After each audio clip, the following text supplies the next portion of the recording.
o avô de 2 jovens aqui da igreja, e o sepultamento dele foi em Cabreúva, e eu fui lá com minha esposa, com o Nicolas e com a Isabela, nós fomos lá para acompanhar esses nossos irmãos no momento de luto.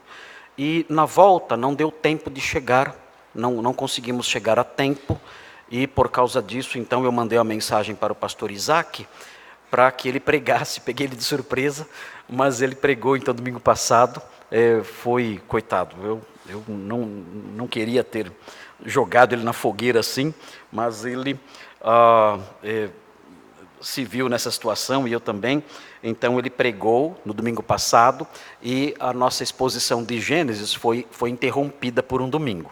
Mas nós vamos continuar hoje nos versículos 2 a 8, porque eu já expliquei o primeiro versículo no sermão de domingo retrasado.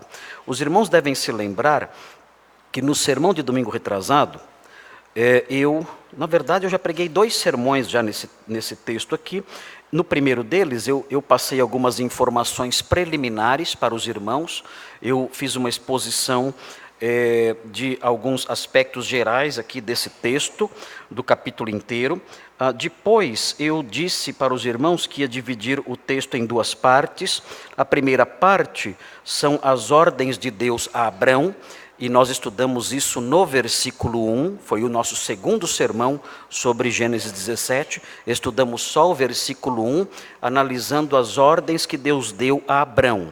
E agora então, na segunda parte do texto, que é a parte maior, que abrange os versículos 2 a 8, nós vamos falar sobre as promessas de Deus a Abrão. É importante destacar que esse tema já foi abordado em trechos anteriores, mas o capítulo 17, ele realça algo muito interessante, que é a perpetuidade dessa aliança. Isso é uma ênfase no capítulo 17. O capítulo 17 fala muito sobre a perpetuidade da aliança. Os irmãos podem ver isso no versículo 7, por exemplo. Veja a ênfase do versículo 7, que fala: estabelecerei a minha aliança entre mim e ti e a tua descendência no decurso das suas gerações. Aliança perpétua. Ele realça essa perpetuidade. Vejam a repetição disso no versículo 8. Dar-te-ei e a tua descendência a terra das tuas peregrinações, toda a terra de Canaã em possessão perpétua. Novamente ele realça a perpetuidade. Transcendendo o texto que vamos estudar hoje, nós chegamos no versículo 13 do capítulo 17. E ele diz no versículo 13: com efeito será circuncidado o nascido em tua casa e o comprado por teu dinheiro. A minha aliança estará na vossa carne e será aliança perpétua. Novamente essa ênfase. Também no versículo 19, Deus lhe respondeu: de fato Sara, tua mulher, te dará um filho e lhe chamarás Isaque. Estabelecerei com ele a minha aliança. Aliança, de novo, perpétua. Esse assunto já foi tratado no capítulo 13. No capítulo 13, voltando um pouquinho às páginas da Bíblia, os irmãos vão ver que isso se repete, capítulo 13, versículos 15 e 16, que diz: porque toda essa terra que vês, eu ta darei a ti e a tua descendência para sempre. Versículo 15. Agora o versículo 16. Farei a tua descendência como pó da terra, de maneira que se alguém puder contar o pó da terra, então se contará também a tua descendência. Essas ênfases todas estão no capítulo 17. Algo já dito no capítulo 13, algo dito no capítulo 15, algo já mencionado anteriormente com certas ênfases, e agora no capítulo 17, realçando a perpetuidade e mais. A partir do versículo 11, nós percebemos que Deus inclui algo mais que caracterizaria a aliança, que seria a circuncisão, um sinal na carne dos judeus. Ele não falou sobre circuncisão até aqui. A circuncisão é estabelecida só a partir do capítulo 17. Nós não vamos estudar a circuncisão, o seu significado, nada disso, nada ligado à circuncisão hoje. Eu só vou deixar pontuado aqui, realçado aqui, que o capítulo 17 realça a perpetuidade da aliança, como eu mostrei para vocês em alguns versículos, e realça também o sinal da circuncisão, o que nós vamos aprender quando chegarmos no versículo 9 e seguirmos nesse estudo. Então, essas são as diferenças entre o capítulo 17 e outros capítulos, a ênfase na perpetuidade e a ênfase no sinal da circuncisão, que vai acompanhar a partir de agora, que vai acompanhar a partir de então, toda a história bíblica, chegando até o Novo Testamento e tudo mais. Nós vamos estudar isso no tempo oportuno. Os irmãos devem ver aí o versículo 2 dizendo então nós agora entramos já na segunda parte do nosso sermão, as promessas de Deus a Abrão. E ele diz, versículo 2, farei uma aliança entre mim e te multiplicarei extraordinariamente. Como eu disse, há essa repetição. Lemos aí alguns versículos que mostram essa ênfase, e agora no versículo 3 o que nós temos é uma reação de Abrão a essa teofania. Notem, isso acontece quando Abrão tem 99 anos, fazia 24 anos que ele tinha saído da sua terra em Harã, em Ur dos Caldeus, depois tendo parado em Harã e seguido para Canaã, 24 anos haviam se passado. Ele está com 99 anos, e agora o Senhor se manifesta a ele novamente. É uma teofania. Quando nós estudamos teologia, surgem alguns termos técnicos. Toda ciência tem uma linguagem específica, uma linguagem técnica. Toda ciência tem isso. E em teologia também existe uma linguagem técnica. E quando nós nos deparamos com manifestações desse tipo, nós chamamos isso de teofania. Teofania é uma manifestação de teós. Teofania é uma manifestação de Deus. Deus se manifestou, nós chamamos isso de teofania. Algumas vezes, quando quem se manifesta, nós temos a suspeita de que quem se manifesta é a segunda pessoa da Trindade, nós chamamos isso de cristofania, uma manifestação da segunda pessoa da Trindade ao tempo do Antigo Testamento. O que nós temos aqui é uma teofania. Deus apareceu, diz o texto no versículo 1, a Abrão e falou com ele, conversou com ele. Eis aí a manifestação, eis aí a teofania. E o que é importante notar, quando nós olhamos para o versículo 3, é a atitude de Abrão nessa hora. Abrão, diante da teofania, ele tem uma reação que se expressa na sua postura física, na sua postura corporal. Essa expressão presente na sua postura corporal é uma reação do que há dentro do seu coração, é uma reação do que há dentro da sua mente. O texto diz, prostrou-se Abrão, rosto em terra. E é interessante notar isso, porque nas Escrituras nós descobrimos que os homens de Deus, os homens piedosos, quando estão diante do Senhor, quando estão diante da divindade, e o Senhor se manifesta a eles, falando ali com eles, mostrando a sua glória, mostrando a sua vontade, revelando os seus planos, expondo a sua palavra, existe uma reação que é típica. E essa reação típica é esta que nós vemos aqui. Esses homens, diante da grandeza, eles são tomados de espanto. Eles são tomados de admiração. Eles são tomados de assombro. É importante notar isso. Tamanha é a grandeza da divindade na forma como se manifesta a eles, tamanha é a glória da divindade na forma como fala com eles, que eles reagem dessa forma, tomados de assombro, tomados de admiração, maravilhados diante daquela grandeza, tomados de temor, eles se lançam no chão com o rosto em terra. E com essa postura, eles como que dizem, eu sou pequeno demais, eu estou tomado de assombro diante da grandeza daquele que está falando comigo agora. Nós não vemos os homens de Deus diante dele, pulando, dando gargalhada, rolando no chão. Isso não acontece na Bíblia. Essas coisas que nós vemos hoje em dia, nada disso nós encontramos na Bíblia, isso não existe. Eu disse aos irmãos que eu fui a uma igreja em Angra dos Reis faz pouco tempo, e aquela igreja que eu falei que não deram jeito lá de não deixar que eu pregasse, E eu assisti o culto, se é que eu posso chamar aquilo de culto é muita bondade da minha parte chamar de culto, mas os homens ali, eles se comportavam como selvagens, pulando como bichos, como chimpanzés ensandecidos na floresta, como chimpanzés dopados, gritando e pulando e dançando como loucos. E o que é isso? Nós estamos diante de Deus e nós nos comportamos assim. Mentira, mentira. Os homens de Deus, diante da sua grandeza, da sua glória, jamais se comportaram dessa forma. Quando eles estão diante de Deus, da sua grandeza, da sua glória, a reação é outra. Eles se lançam com o rosto em terra, ali perplexos, assombrados diante da grandeza de Deus. Vejam, observem Êxodo 34, nós vemos Moisés diante de Deus. Moisés diante de Deus quando ele recebe as tábuas da lei. Vejam, Êxodo 34, versículos 6, 7 e 8.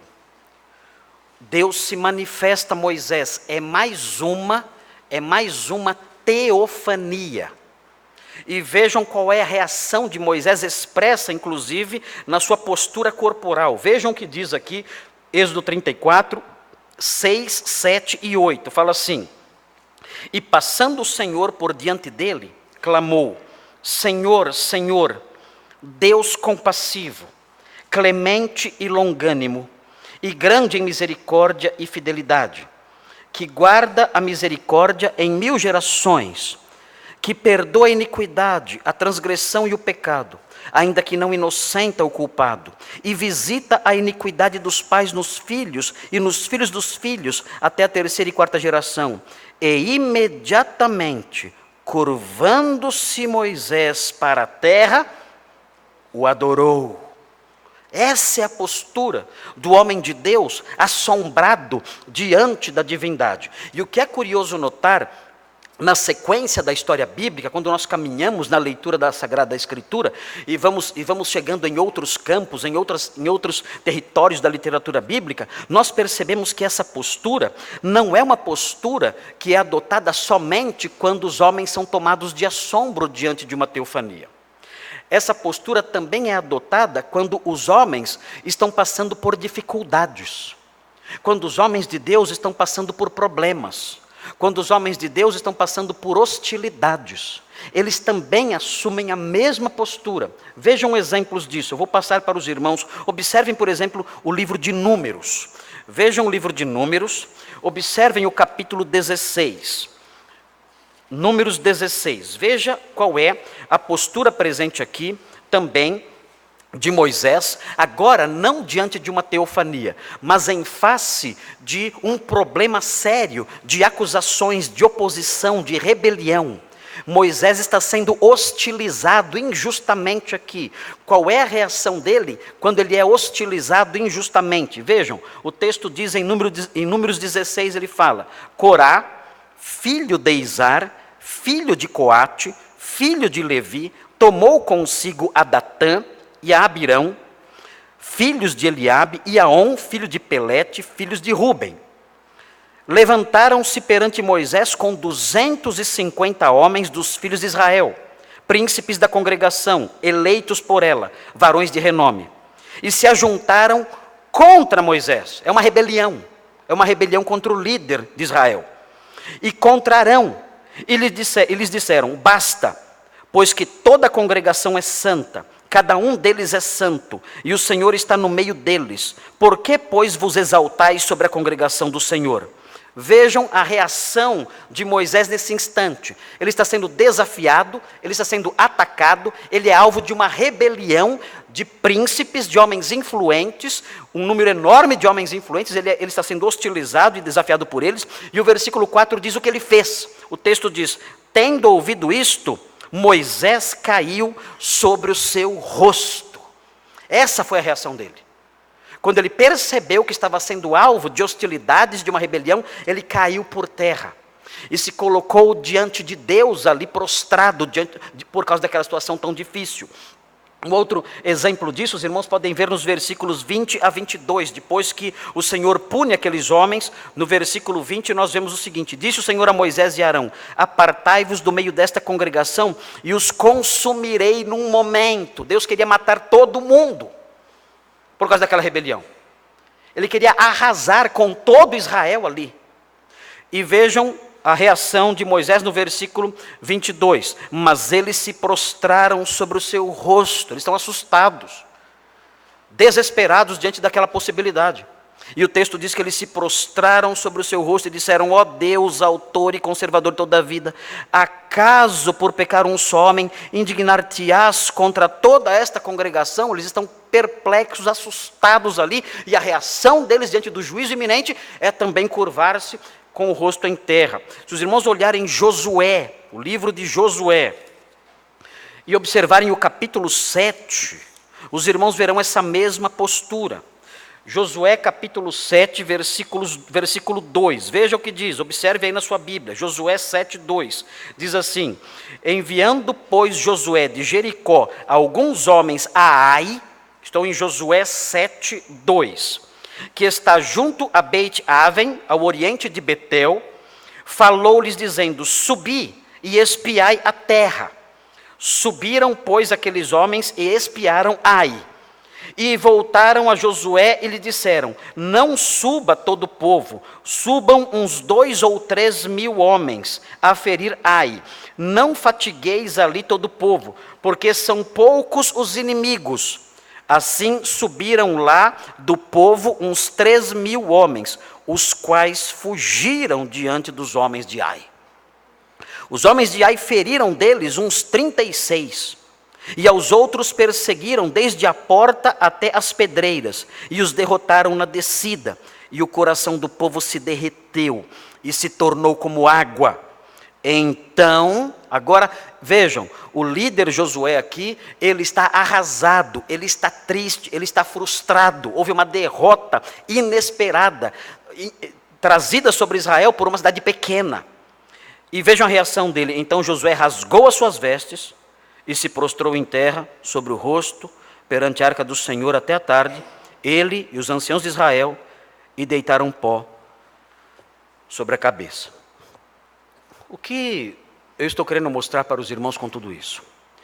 O que eu quero mostrar para os irmãos com tudo isso é que existe uma postura, uma atitude interior refletida nesse gesto desses homens, que deve ser resgatada por nós. Nós, os crentes, com o passar dos anos, nós fomos instruídos numa postura contrária a essa. Nós fomos desensinados. Nós desaprendemos, nós deixamos de aprender, e além de parar de aprender, porque a igreja cristã entrou num modelo de culto em que não se aprende nada, além de termos deixado de aprender, nós também começamos a desaprender o que tínhamos aprendido. E uma das coisas que nós desaprendemos é como nos comportar, seja qual for a situação, diante de Deus. Nós, quando passamos por perdas, ou como Josué passou, e quando passamos por problemas difíceis, como Moisés passou naquela revolta que lemos agora há pouco, a nossa postura nunca é essa. Nunca é uma postura de prostrar-se diante de Deus e humilhar-se diante dEle e aguardar na sua soberania e suplicar por sua misericórdia. Nós desaprendemos isso aí. O que nós fazemos? Bom, existe aí o hospício evangélico, né? Tem o hospício evangélico, que são aqueles que fazem então seus cultos de libertação, com suas feitiçarias todas. Então esse hospício evangélico que foi criado aí, para a vergonha do evangelho e para emporcalhar o nome da igreja, e para emporcalhar o santo nome do cristão, esse hospício todo, esse cenário amalucado que nós vemos diante de nós, faz lá seus cultos de libertação. faz lá suas correntes, não sei das quantas, e faz lá suas rezas ali milagrosas, e faz lá as suas feitiçarias todas para afugentar qualquer tipo de mal, e faz lá suas promessas desde que você pague bem. Então, tudo isso as pessoas aprenderam, as pessoas diante das dificuldades, das oposições, diante das perdas, aprenderam a fazer isso. E, saindo do contexto do hospício evangélico, e entrando nas igrejas que são mais moderadas, nós vemos que vários irmãos, diante da perda, ou diante de algum problema enfrentado, seja por oposição ou por alguma outra dificuldade, essas pessoas dizem: por que Deus está fazendo isso comigo? O que eu fiz para merecer isso? Essas são as reações comuns. Ou então, as pessoas caem num abismo de depressão, que é o mal do século.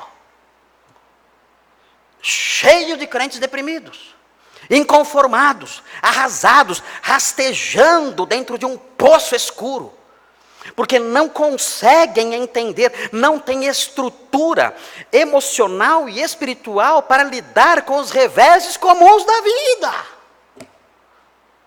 e não conseguem entender qual deve ser a postura correta de um crente quando ele enfrenta terríveis reveses.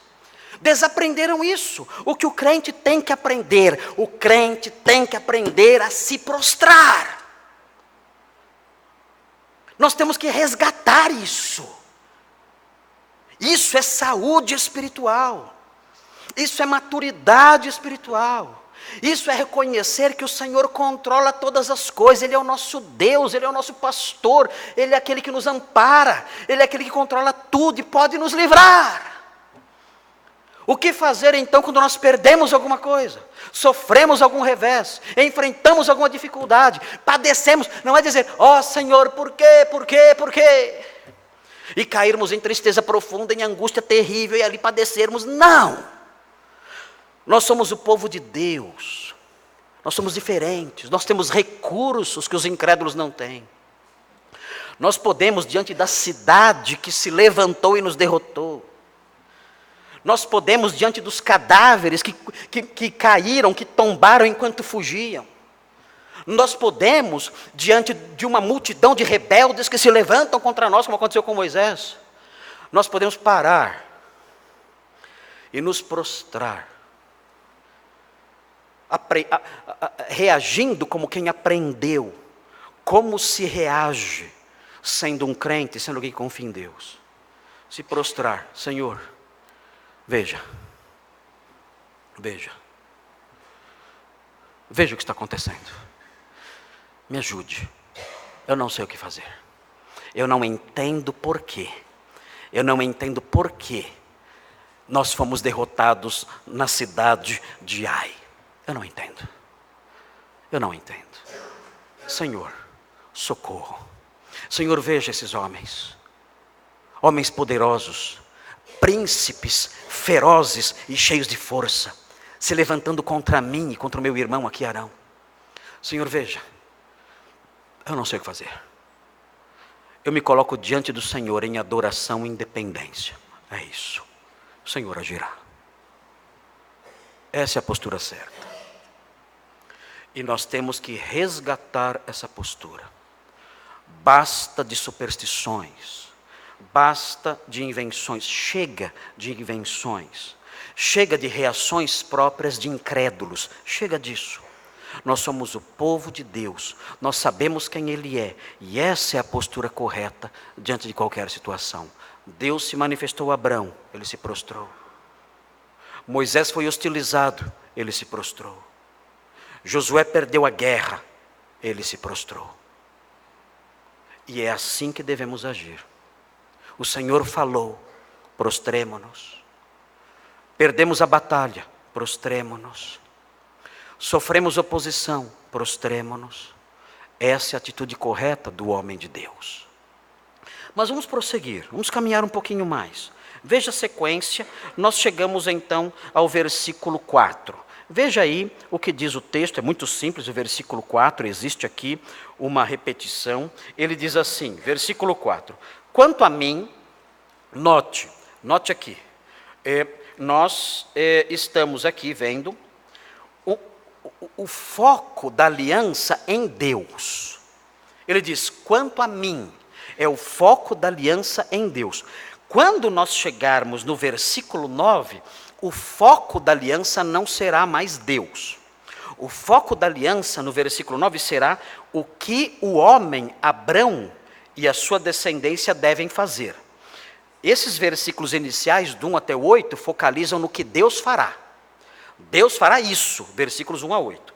Nos versículos 9 e seguintes, nós vemos o que o homem deverá fazer. Mas é importante notar o seguinte, se o homem não fizer, versículo 9, a circuncisão e outras coisas, se os homens não fizerem o que Deus mandar na aliança, a aliança não será cancelada. É importante lembrar isso desde já. Por que a aliança não será cancelada? Porque a aliança é unilateral. Somente Deus se obrigou. O que vai acontecer então com os homens que não obedecerem às determinações do versículo 9 seguintes? Esses homens serão individualmente punidos. Haverá uma punição individual, mas a aliança não será cancelada.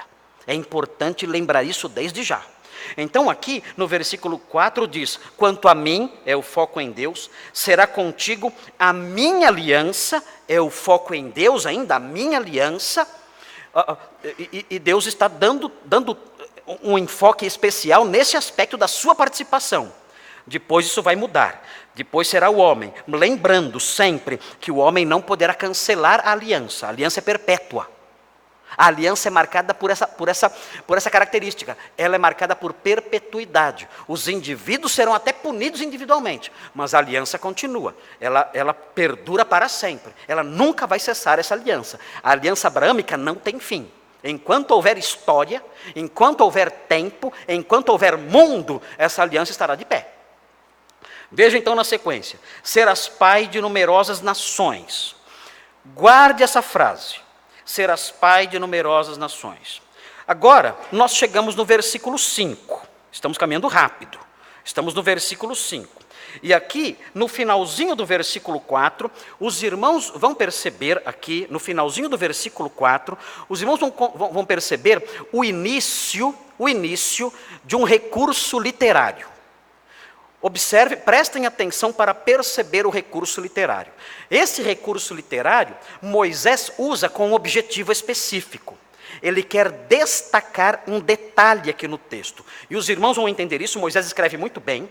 Os irmãos não devem pensar que Moisés era um semi-analfabeto, escrevendo de qualquer jeito, nada disso. Moisés era um doutor, um homem de alta formação, se formou no Egito, era a Oxford da época, era a Harvard da época, ele era um homem de altíssimo grau de instrução, tinha sido um príncipe no Egito, instruído ali nas melhores ciências da época, e ele sabe escrever.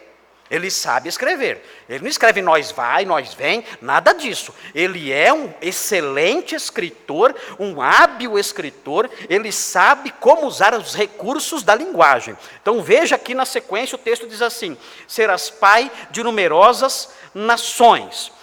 E se você olhar o versículo 5, a segunda parte do versículo 5, você vai ver novamente, porque por pai de numerosas nações te constituí. Você percebe aí a expressão numerosas nações sendo repetida. Numerosas nações, versículo 4, última parte. Numerosas nações, versículo 5, última parte. O que temos aqui? O que nós temos aqui é uma moldura literária. É uma moldura literária. Eu expliquei isso para os alunos do cadete. Do cadete eu expliquei. Não expliquei? Expliquei, quem não faz cadete não aprende nada. Eu expliquei aqui também, faz tempo.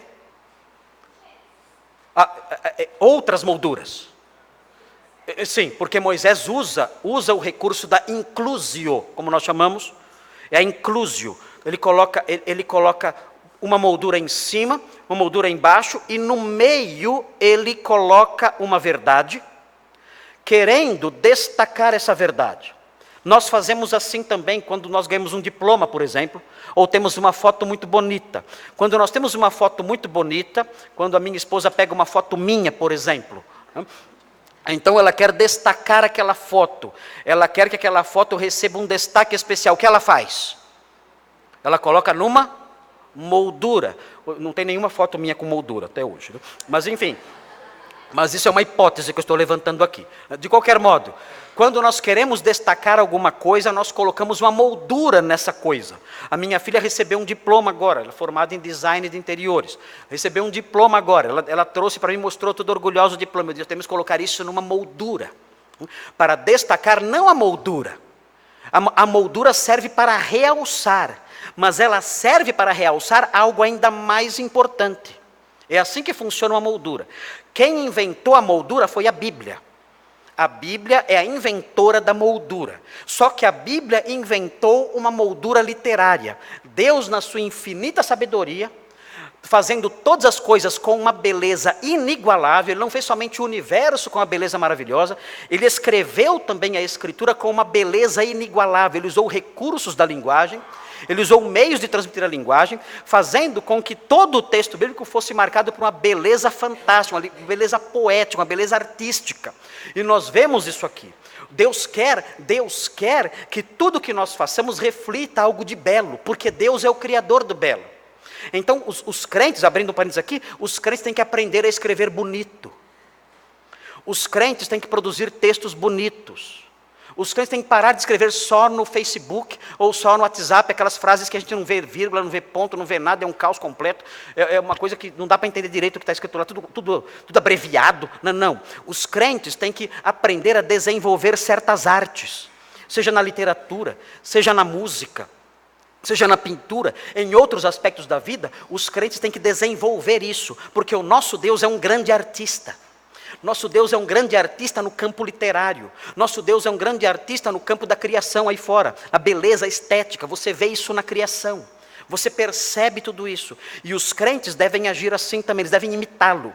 Nós temos visto um declínio na arte cristã. Nós não temos hoje em dia grandes músicos cristãos. Não temos. As pessoas pararam de estudar partituras musicais. Nós temos na nossa igreja 2 ou 3 pessoas que estudam isso. Nós temos que resgatar essas coisas. As crianças todas, os jovens, têm que se debruçar sobre isso. O que aconteceu? Os jovens pararam de estudar isso. Pararam de estudar música clássica. Começaram a aprender alguns acordes só, no violão. Né? E ding, ding, ding, ding, ding, tá bom. Aí foram para a bateria, nada contra a bateria, eu gostava de aprender a tocar bateria, agora não sei mais nada. Mas agora até a bateria saiu fora, agora é um caixote, que você senta em cima e fica batendo nele. Como é que chama o caixote? Como? Carrom. Então você senta num caixote de pau, né? E você toca e falam que você é músico. Sentado num caixote de pau, batendo no caixote de pau. Né? Eu não sei quem toca isso aqui. Você toca isso aqui? Não. Okay. Pode tocar, não tem problema. Né? Pode tocar à vontade, toca bastante o carrom. Mas, nós percebemos com isso um declínio na arte cristã. Nós não temos grandes músicos, grandes pianistas, aqui na igreja são raros. Tem a Anaí, que é a grande pianista, tem o Daniel, que é um grande pianista, mas são poucos. Por quê? Nós perdemos essa perspectiva de Deus. Né? Nós barateamos Deus. Nós reduzimos Deus. Tiramos Deus, despimos Deus de toda a sua majestade, toda a sua grandeza, e não refletimos então no nosso dia a dia, nas nossas artes, nas nossas palavras, no que nós produzimos, essa grandeza que deveríamos refletir como filhos dele. Os jovens aqui da igreja, deveriam se dedicar a essas coisas. Nós deveríamos ter 15, 20, 30 pianistas clássicos aqui, tocando aqui na nossa igreja. Devíamos ter isso. E gastar dinheiro com isso. Os pais deveriam gastar dinheiro com isso. Pagar por isso. Para que os jovens tivessem isso. Nós vemos aqui uma expressão disso. Nós percebemos uma expressão disso aqui em Moisés. Nós percebemos o Deus artista atuando aqui em Moisés enquanto ele produz essa peça literária. Não é apenas um texto que vai descrevendo o que aconteceu. É também uma peça literária artística. E vejam, você percebe essa moldura, numerosas nações, no versículo 4, e você percebe embaixo, a parte de baixo da moldura, o que vem depois, numerosas nações. Por que ele coloca essa moldura no final do versículo 4 e no final do versículo 5? O que ele quer realçar? Ele quer realçar o que está no meio. Ele quer realçar o que está entre as duas frases. E o que está entre as duas frases? Que ele quer destacar que é algo importantíssimo, é algo central nesse texto. Veja aí, é fácil achar. O que ele quer realçar? Acharam? O que ele quer realçar? A mudança do nome de Abrão. Ele quer realçar isso. Então nós aprendemos por meio desse recurso literário, por meio desse emoldurar do texto, por meio dessa inclusio, colocando ali no meio de duas frases aquela verdade, nós percebemos que o autor bíblico quer realçar esse aspecto aqui da narrativa. E o que é? Vejam, Abrão já não será o teu nome. Esse é o momento mágico, entre aspas. Esse é o momento grandioso do texto. Abrão já não será o teu nome, e sim Abraão. É isso que está na moldura. É isto que está dentro da moldura. O que significa Abrão? Pai exaltado. Ele diz: você não se chamará mais Abrão. Você não será mais o pai exaltado. Você receberá um outro nome agora. O seu nome será Abraão. E Abraão significa pai de muitas nações. E esse momento é tão solene, esse momento é tão importante, que eu vou colocar esse pedacinho da narrativa dentro de uma moldura literária. Eu vou colocar para destacar esse momento. Por que esse momento é tão importante? Porque esse trechinho foi emoldurado. Por quê? Porque o escritor Moisés, sob a influência divina, incluiu esse trechinho dentro dessa moldura literária. Por que é tão importante isso? Bem, se nós olharmos para o ensino bíblico, nós aprenderemos que mudar o nome de alguém, dar nome a alguém ou mudar o nome de alguém é expressão de autoridade máxima. Esse é um fator. Nós estamos aqui diante de uma manifestação de Deus em que Ele mostra que Ele é a autoridade máxima sobre a vida de Abrão. Ele detém uma autoridade tão grandiosa que Ele é capaz de dar nome a Abrão, ou mudar o nome que ele já tem. E você percebe isso em Gênesis, veja em 2,19. Como é que eu sei que alguém tem autoridade sobre outra pessoa ou sobre outro ser? Uma das formas é isso, é a capacidade da pessoa, é o direito que a pessoa tem de mudar o nome, ou dar nome. Veja o 2,19 de Gênesis, veja. Havendo, pois, o Senhor Deus formado da terra todos os animais, é o 2,19, e todas as aves dos céus, trouxe-os ao homem, para ver como este lhes chamaria. E o nome que o homem desse a todos os seres viventes, esse seria o nome deles. O que nós temos aqui? É a autoridade do homem sobre os animais, sobre as aves, sobre os seres todos da terra. Como é que eu sei que o homem é autoridade sobre eles? Ele dá nome a eles. Ele nomeia os animais. Os animais, então, estão sujeitos ao homem. Os animais, então, estão sujeitos aos seres humanos. Nós, então, aprendemos isso aqui. Agora veja, versículo 23. Aqui já é o terror das feministas. Mas veja aí, versículo 23. Pouco ligamos para as feministas. O que interessa para nós é a palavra de Deus. Então diz assim: e disse o homem. Aqui ele fala para a mulher. Aqui ele fala acerca da mulher. Agora, ele diz: e disse o homem. Aqui nós temos a primeira poesia da Bíblia. A primeira poesia da Bíblia foi feita por Adão para sua esposa. Ele diz: esta afinal é osso dos meus ossos e carne da minha carne. Então é muito linda essa poesia, ele vai recitando isso. O capítulo 2 nós já estudamos e aprendemos que no capítulo 2 são usados vários recursos literários para dignificar e realçar a criação da mulher. Então a pessoa que diz que a Bíblia é machista é um imenso ignorante, desculpem falar, mas um imenso ignorante, porque a criação da mulher é cercada aqui nesse texto de uma série de recursos que tem por propósito mostrar a beleza, a grandeza, a solenidade deste momento. A criação da mulher é diferente da criação do sol, da lua, das estrelas, do mar, dos peixes, dos animais. A criação da mulher, até o pronome que Deus adota quando ele fala sobre a mulher, é um pronome diferente, realçando a singularidade deste ser que ele cria agora. Então a Bíblia realça isso, a importância, a dignidade, a beleza, a majestade desse momento em que a mulher é criada. Mas vejam no final do versículo, chamar-se-á varoa. Adão diz isso. Ela vai se chamar varoa, porquanto do varão foi tomada. Adão deu nome à mulher. O que significa isso? Que ele seria o chefe na relação de casamento. Quem é o chefe, de acordo com a Bíblia, no casamento? É o homem. Eu sou contra. Alguém tem que ser chefe. Alguém tem que ser chefe. A Bíblia diz que é o homem. Se não for homem, vai ser a mulher. Se não for nem a mulher nem o homem, são os filhos. Geralmente é esse terceiro que é o chefe na casa. Hoje em dia, os filhos são os chefes da casa. Eles mandam tudo, fazem tudo, decidem tudo, fazem o que querem. Na Bíblia, o líder da casa é o homem. É ele que é o chefe. É ele quem governa, é ele quem dirige. É importante notar isso, abrindo um parênteses aqui. É meio aterrador o que tem acontecido hoje em dia.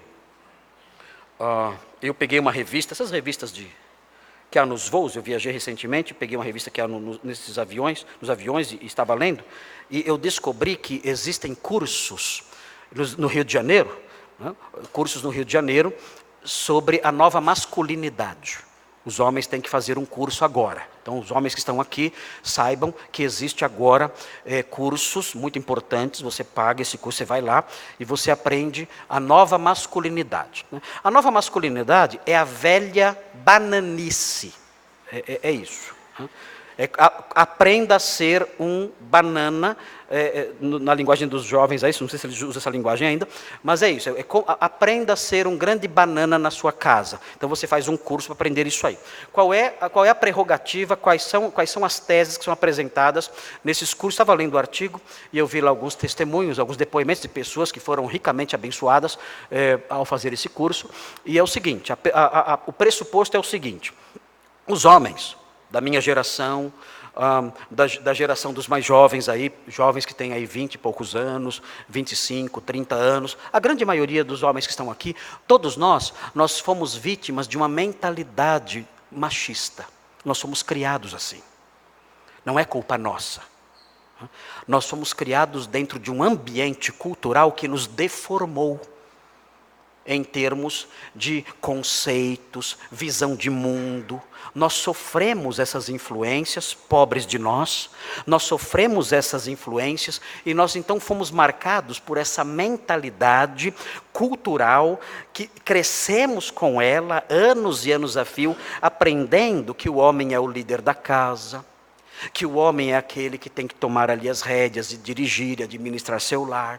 Nós crescemos assistindo Rocky Balboa. Nós crescemos assistindo Rambo. E não era. Isso aí criou uma figura de masculinidade que nos deformou. Então nós fomos deformados, todos nós, os moços que estão aqui, os homens que estão aqui, eu, que sou mais velho, outros mais velhos aqui, todos nós fomos vítimas dessa mentalidade errada, deformadora do caráter, e nós nos determinamos e nós agimos de conformidade com isso que nós recebemos. Agora, notem bem, existem pessoas que não sofreram isso e que podem nos ajudar. Quem são? As mulheres. Não tem a Ramba. Não tem a Roca Balboa. Não tem isso aí. Então as mulheres, elas cresceram, elas foram moldadas dentro de um contexto que as protegeu dessa má influência machista. Então, quem tem uma visão mais ampla? Quem tem uma capacidade mais acurada de perceber a realidade e nos ajudar? São elas. Quem tem condições de ver com mais clareza, de apontar os caminhos, de apontar o que é certo, de apontar as direções? Nós não. Nós temos tremendos problemas na interpretação do mundo. Nós temos tremendas dificuldades em enxergar a realidade por causa desse óculos maldito do machismo que nos foi colocado. Nós temos aí a Rambo na cabeça. Nós temos o óculos de Rocky Balboa. Então, não podemos tomar as rédeas da situação, não podemos estar à frente, porque temos essas deformidades que a cultura nos trouxe. Então, o que fazer? Numa discussão. Então, eu vi lá no artigo o depoimento de alguns homens que fazem esse curso para se livrar dessa influência e aprender a nova masculinidade. Então, como ele dizia, qual era o testemunho dele? Dizia o seguinte, olha, em casa quando nós temos uma desavença, e eu vejo as coisas de forma diferente, a minha esposa vê de outra forma. Então, num dado momento, ela me ajuda e diz assim, você está percebendo o seu machismo aflorando? Percebeu agora? Você percebeu como o seu machismo veio à tona agora? Viu? Aí ele diz o seguinte, aí eu paro e eu digo, desculpe querida, obrigado por me ajudar. Irmãos, nessa hora o Rambo aflora. Então os homens têm que aprender isso agora. Os homens têm que aprender que a grande líder, a grande chefe no lar, que tem uma visão límpida do universo e da verdade, elas sim poderão governar e tomar as decisões relativas a tudo na sua casa. Criação de filhos, rumos, as decisões mais importantes. Você é um bobalhão. Você é um bobalhão, mas não é culpa sua. É um coitadinho bobalhão. E ela pode te ajudar a se livrar dessas deformidades todas. Amém? Amém, bananão? Ou seja, aprenda a ser um banana estúpido, porque isso é ser homem. Isso é ser homem. E quais são os resultados disso? Muito simples. Tem um irmão aqui da igreja que mora num apartamento. E um dia estava chovendo. Estava chovendo. E uma senhora ligou dizendo, olha, o portão não abre. Está chovendo, o que eu faço? O que eu faço? O portão não abre. E o irmão da nossa igreja, vendo aquela senhora numa dificuldade muito grande, o portão não abria do condomínio, ele correu lá debaixo de chuva e foi lá abrir o portão estava emperrado, alguma coisa assim. Ele foi lá abrir o portão. Quando ele chegou debaixo de chuva, ensopado, abrindo o portão, ele olha para dentro do carro. E quem está ao lado da mulher? O marido dela. Ali.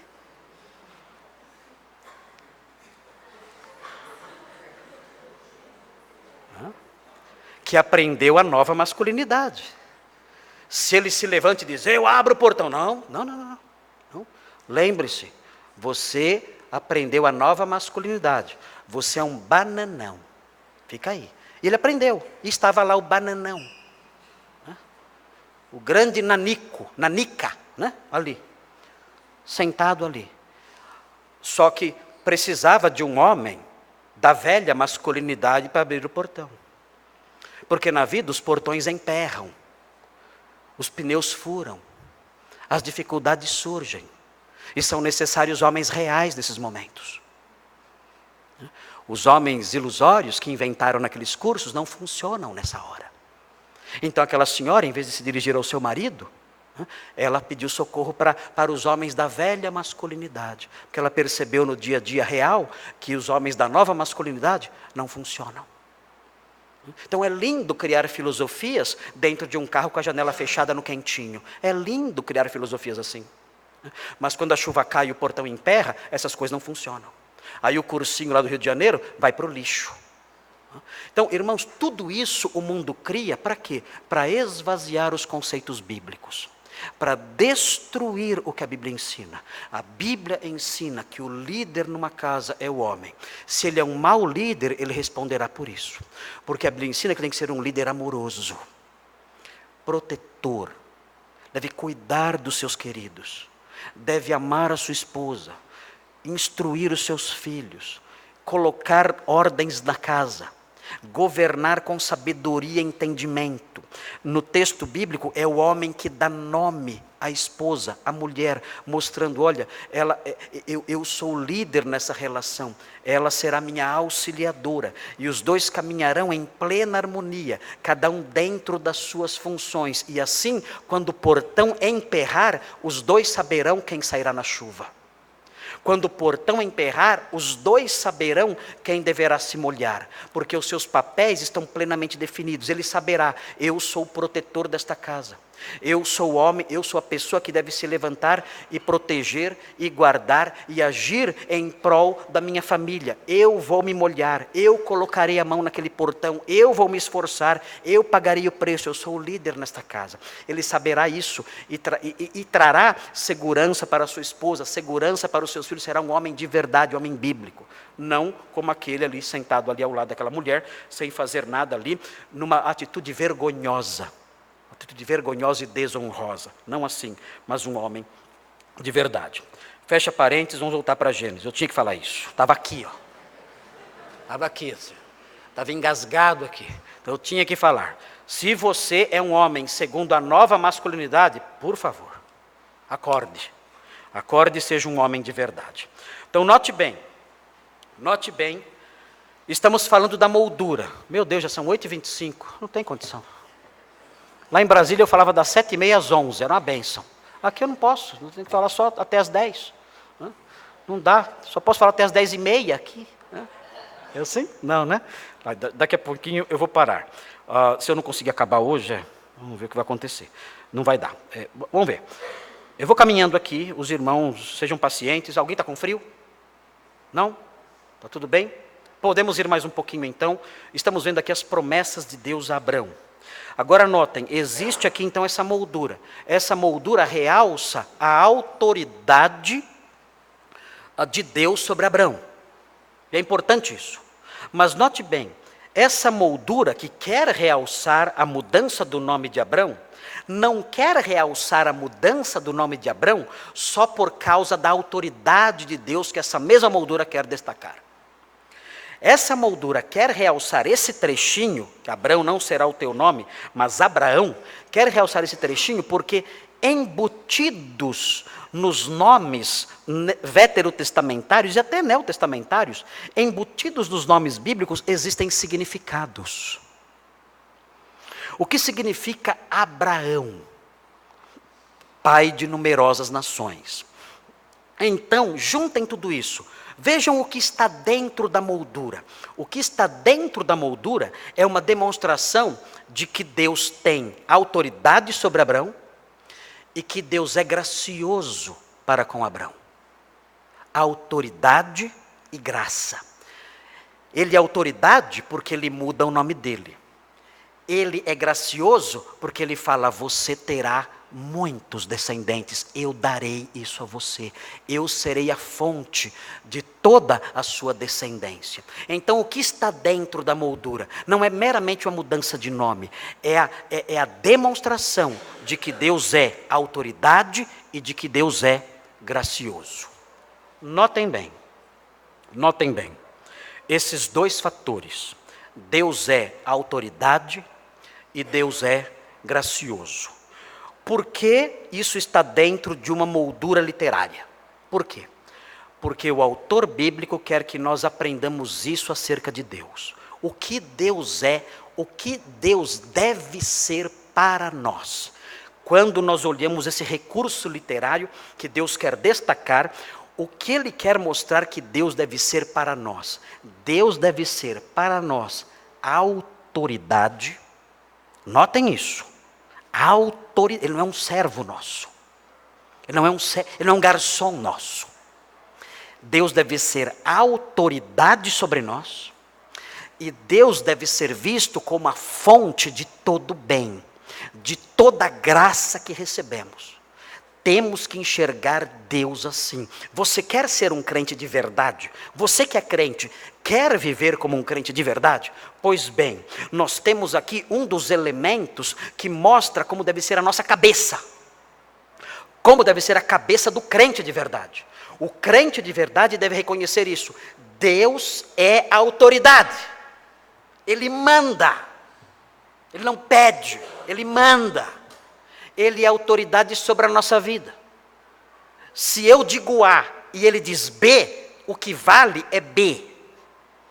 Se Ele diz B e o mundo diz C, não importa quem no mundo disse C. Não importa se é um PhD, um doutor, um milionário, alguém influente, inteligente. Não importa.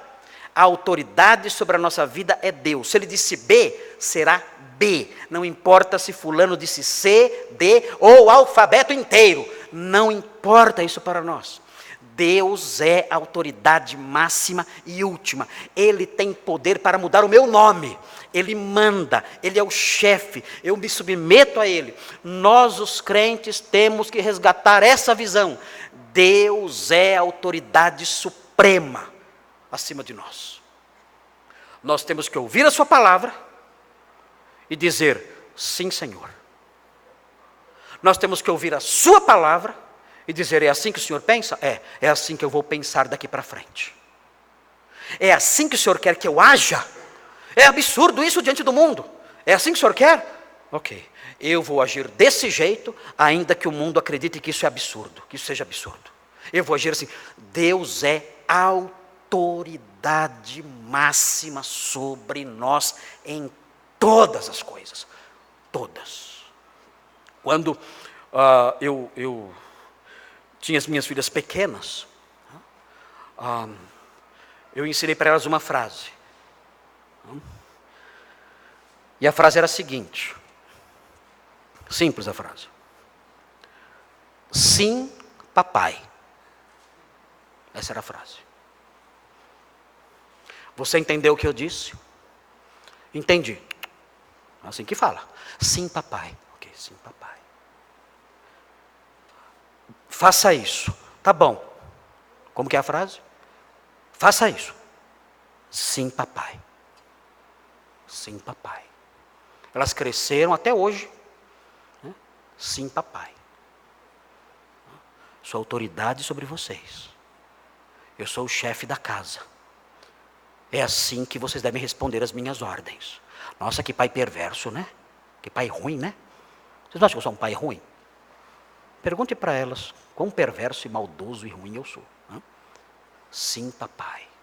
Sim, papai. Sim, papai.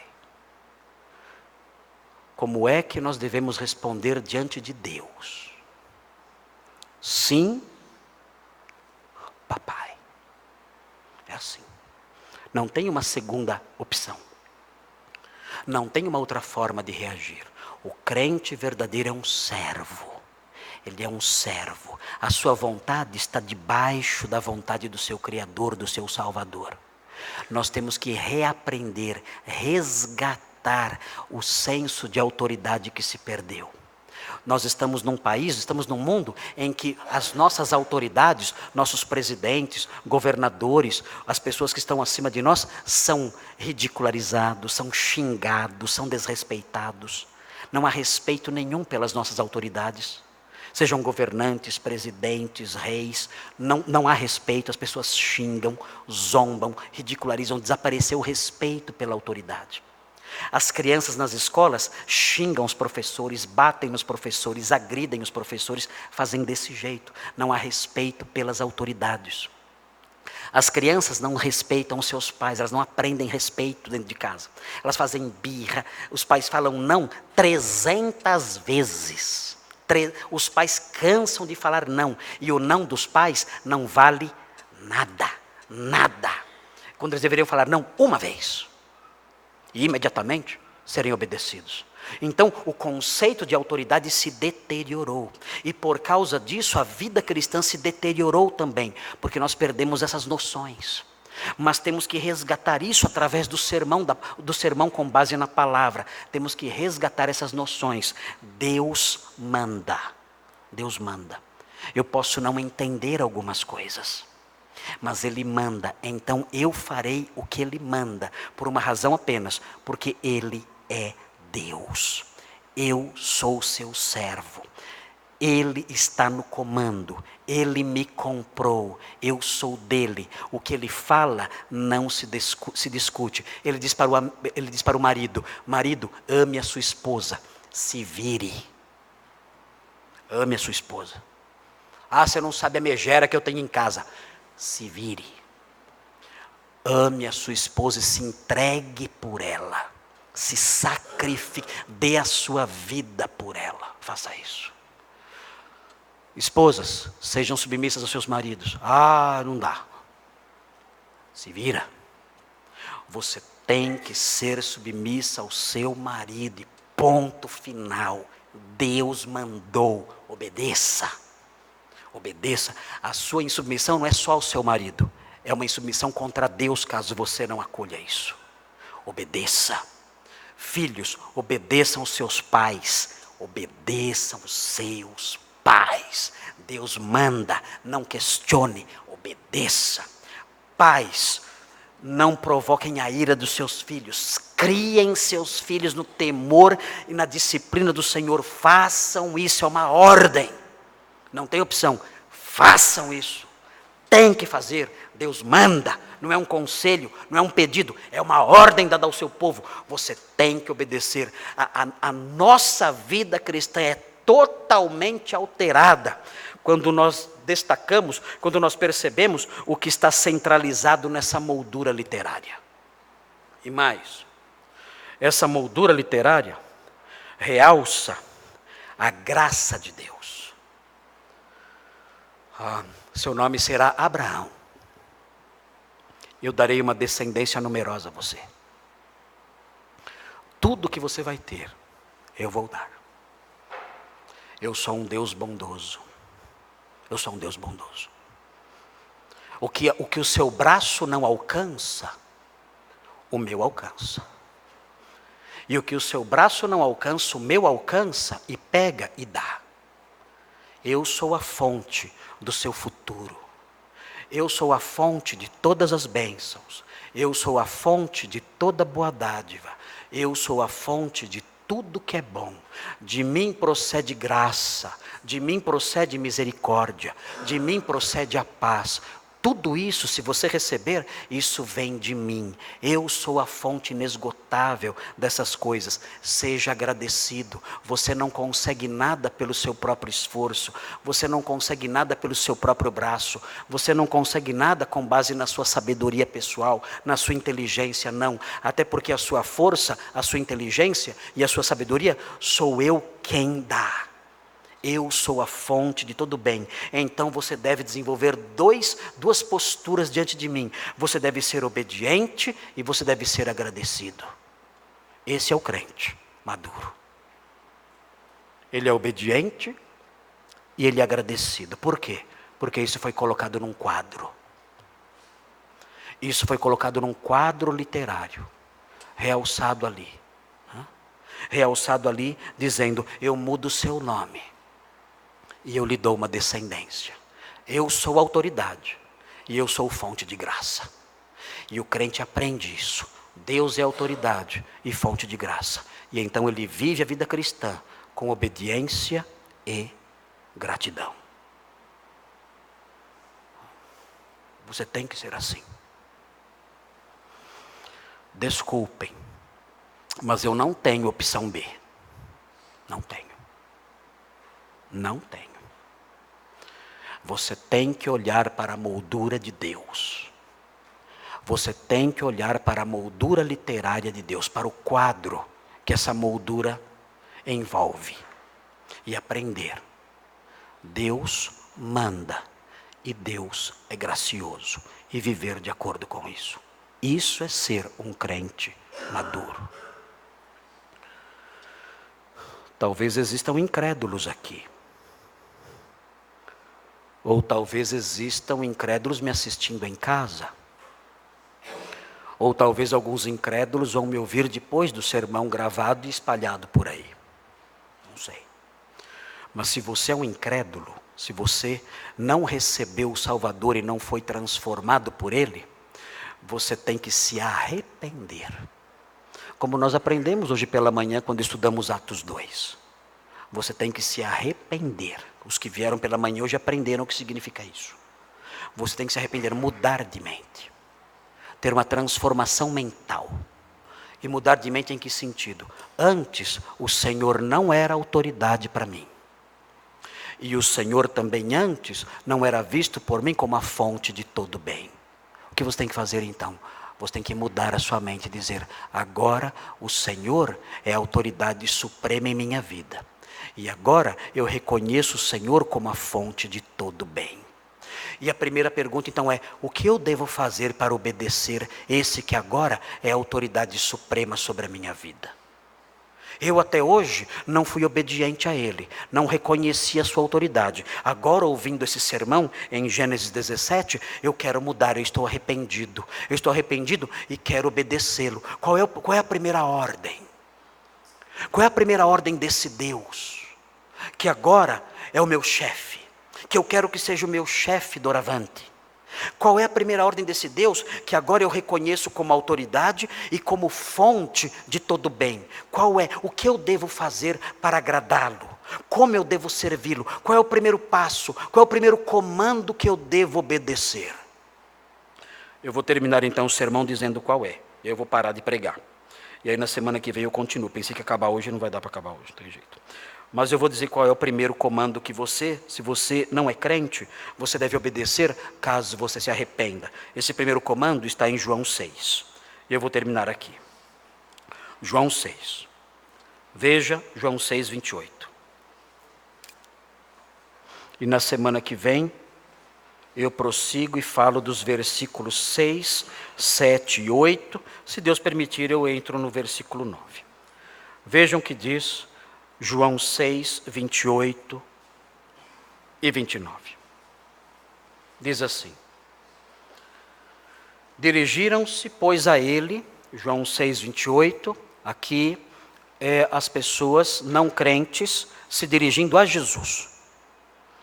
E falam com Jesus e perguntam a ele: que faremos para realizar as obras de Deus?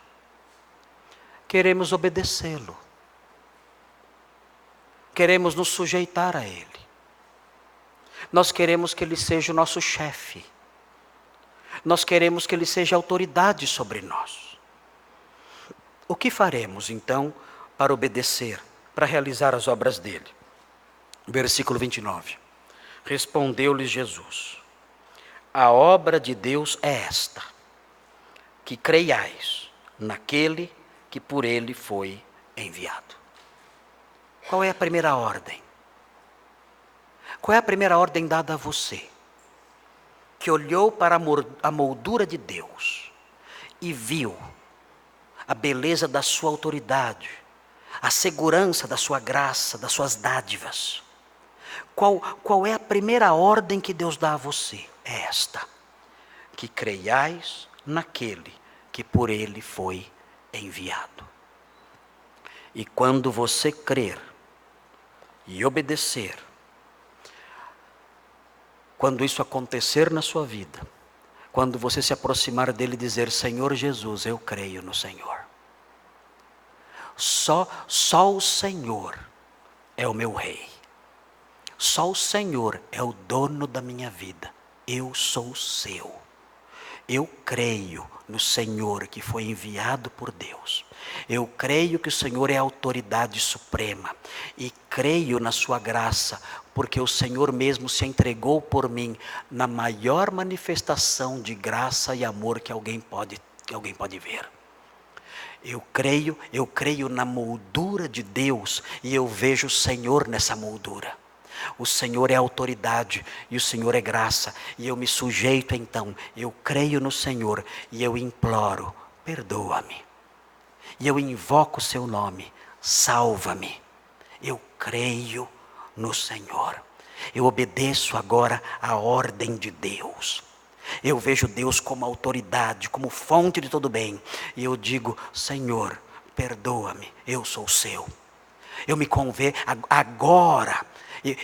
Eu quero provar da sua conversão, do seu perdão, do seu acolhimento, da sua soberania sobre mim. Eu não sou mais meu, eu não me dirijo mais, é o Senhor quem dirige a minha vida agora. Eu quero que o Senhor mude o meu nome também.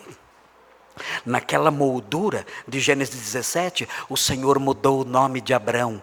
E com base naquilo tudo, nós vemos ali, naquela mudança de nome, nós vemos a sua autoridade e a sua graça. Eu quero que o Senhor mude meu nome também, com base na sua autoridade e na sua graça. Eu até agora, o meu nome é perdido. Mas eu quero que o Senhor mude o meu nome. Eu quero que o Senhor me chame de achado, encontrado. O meu nome é pecador. E agora, com base na sua autoridade, na sua graça, no seu perdão, eu quero que o Senhor mude o meu nome. Eu quero que o Senhor me chame de perdoado. Eu quero que o Senhor me chame de santo. O meu nome era maldito. Esse era o meu nome.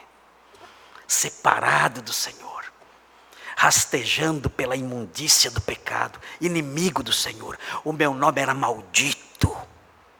Mas o Senhor, com base na sua autoridade e graça, eu agora, me colocando aos pés da cruz, o Senhor pode mudar o meu nome e me chamar de bendito.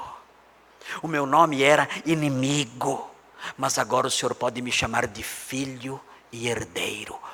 Muda o meu nome. O Senhor é o Deus da autoridade. O Senhor é o Deus da graça. Eu creio no seu Filho. Eu obedeço a sua ordem. Eu me curvo aos seus pés. Eu clamo pelo seu perdão. Eu invoco o seu socorro. Muda o meu nome. Ele mudará. Ele mudará o seu nome. E você será bendito, filho, santo, perdoado, achado. Vamos orar.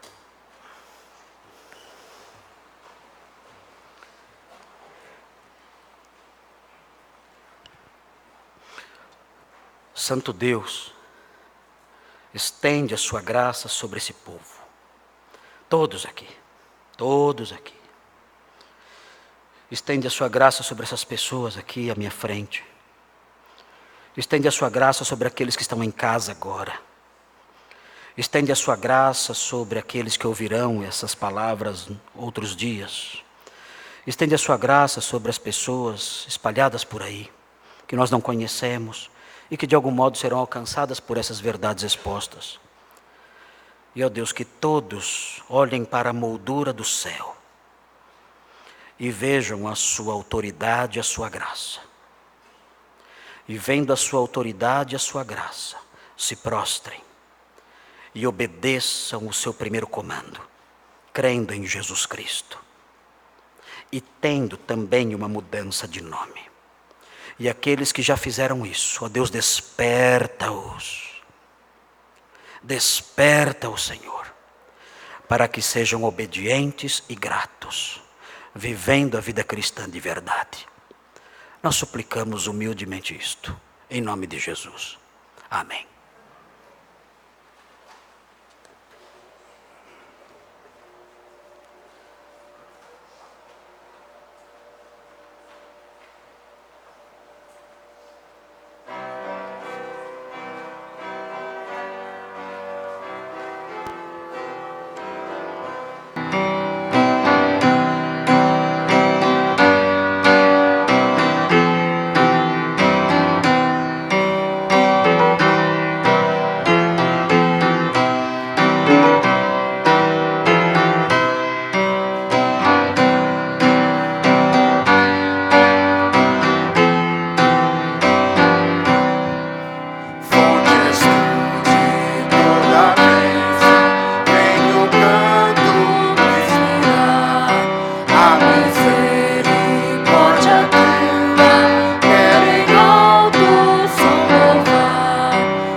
Podeis assentar, irmãos.